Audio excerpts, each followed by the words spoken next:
And hola sob semuanya, balik lagi tentunya bersama gua Nunuy dalam konten serunya sepak bola dunia, yaitu kabar berita bola dunia kali ini. Manchester City harus mengikhlaskan posisinya tergeser sementara dan poinnya disamakan oleh Arsenal dan digeser oleh Liverpool setelah barusan gua menonton pertandingan Liverpool selesai. Liverpool menang 2-1 di kandangnya Wolverhampton lewat gol penutup penalti dari Muhammad Salah, sedangkan Arsenal menang 4-2 dari Leicester City dan Manchester City harus tertahan imbang kembali setelah di pertandingan sebelumnya lawan Arsenal sudah menelan hasil seri imbang 2-2. Sekarang dia harus menelan imbang 1-1 dengan Newcastle setelah bertandang ke kandangnya Newcastle. Manchester City, gue nyesel banget tadi di FPL Fantasy Premier League gue. Haaland kapten gak gue ganti, feeling gue yang gue jadiin kapten padahal Saka ya. Kalau Saka sama aja sih. Ada satu lagi siapa namanya, Madueke, ya mendingan lah daripada Haaland gak ada kontribusinya, alias juga gak berbuat gini loh. Seorang Haaland di pertandingan lawan Manchester minim banget shoot on goal, bahkan gak ada kali shoot on goal. Ada satu momen Haaland lagi dribble bolanya ketinggalan, terus seharusnya ada bolanya pemain Newcastle yang blunder, yang melakukan salah passing, bolanya berhasil diintercept oleh Bernardo Silva, namun si Bernardo Silva salah mengambil keputusan padahal Haaland udah ngebuka ruang bisa dilakukan through passing. Padahal itu Bernardo Silva biasanya melakukan hal yang tepat, hal yang benar dalam mengambil keputusan dalam posisi seperti itu. Ya memang Manchester City golnya lewat open play, sedangkan Newcastle lewat titik penalti yang tepat aja. Sebetulnya di golnya Anthony Gordon lewat penalti yang seharusnya diambil Bruno Guimaraes, bolanya diserahkan ke Anthony Gordon, itu benar. Menurut gue sih ada bola 50-50 pelanggarannya, bisa pelanggaran. Bola udah dilepas sama Anthony Gordon, udah dijauhkan, dan Anthony Gordon bertabrakan sama kiper Manchester City, Eduardo. Dan ya gitu, akhirnya dieksekusi sama Anthony Gordon dengan baik. Terus golnya Manchester City ya lahir dari skill individu, kreativitas Jack Grealish, di mana Jack Grealish mengambil peran melewati satu orang, mengoper ke Guardiol shooting, itu pun juga nggak langsung mulus aja ke gawang, itu kena pemain backnya Newcastle, ada sentuhan di flag backnya Newcastle dan bolanya masuk ke gawangnya Newcastle. Terus Bernardo Silva, Kovacic, bisa nyaris di babak pertama nggak kelihatan. Di babak kedua dia punya peluang bagus, di mana dia ada kontrol dada balik badan sekali, bang, shooting itu bagus banget, tapi masih bisa ditepis oleh Pope yang menggagalkan peluang emasnya City 2 kali apa 3 kali gitu. Bagus banget, semuanya patah di tangan Pope.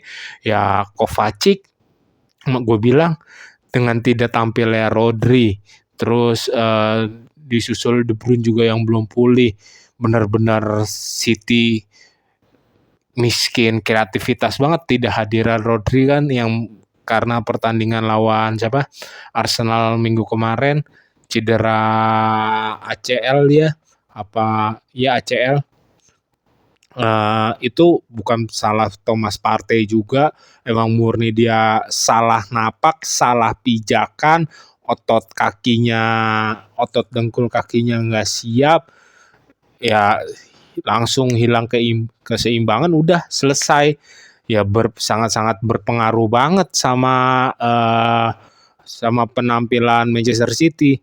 Manchester City cuman long ball, bola kebanyakan ditujukan kepada Grealish. Ya Haaland aja susah dapat bola. Ada bola umpan silang ya backnya Newcastle di pertandingan kali ini sob. Dia tahu bagaimana cara menghentikan Erling Haaland pada posisi-posisi duel. Dia tahu gimana cara memblok, membadani badan Erling Haaland yang kayak raksasa itu. Disusul ya balik lagi tadi Pope penampilannya bagus, lumayan cukup bagus. Ya Manchester City juga kan pas offset Anthony Gordon tuh golnya pelanggaran Anthony Gordon itu nggak offset sob. Bener banget keputusan wasit karena lu bayangin ada Walker yang telat selangkah untuk menarik dan posisi passingnya dari siapa ya?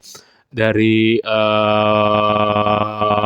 Bruno Guimaraes apa Joelinton apa Tonali gitu, bagus banget ngebelahnya. Anthony Gordon buka ruang ngebaca langsung masuk, bang, dapat. Ya gue bilang lini tengah Newcastle memainkan perannya dengan baik dalam menutup lawan, dalam mempressing. Joelinton ngotot banget, Bruno Guimaraes ngotot sekali, Tonali hampir menemukan performanya kembali. Ya gue bilang bisa mencegah kreativitasnya Bernardo Silva. Ya Kovacic benar-benar amburadul, benar-benar dibilang belum layak banget buat gantiin Rodri. Terus Gundogan yang belum menemukannya performanya di musim lalu seperti City, masih sentuhannya masih ya gitu-gitu aja lah. Ya benar-benar gue bilang malah kalau itu ada waktu lebih panjang lagi, kemungkinan Newcastle yang bisa membalikkan keadaan. Orang babak pertama sampai menit 28 Newcastle melakukan pressing terus sampai menit 26 apa ya 25 gitu, terus melakukan pressing. City jarang diberi celah untuk bermain, jarang banget Newcastle untuk menunggu juga di lini tengah gitu doang. Ya sekali-sekali dia menunggu lini tengah, tapi ada komando pressingnya dengan dimainkannya Barnes, Gordon, terus yang di winger kanannya itu siapa ya, lupa gue namanya. Itu benar-benar ngaruh banget dalam mengawali pressingnya Newcastle.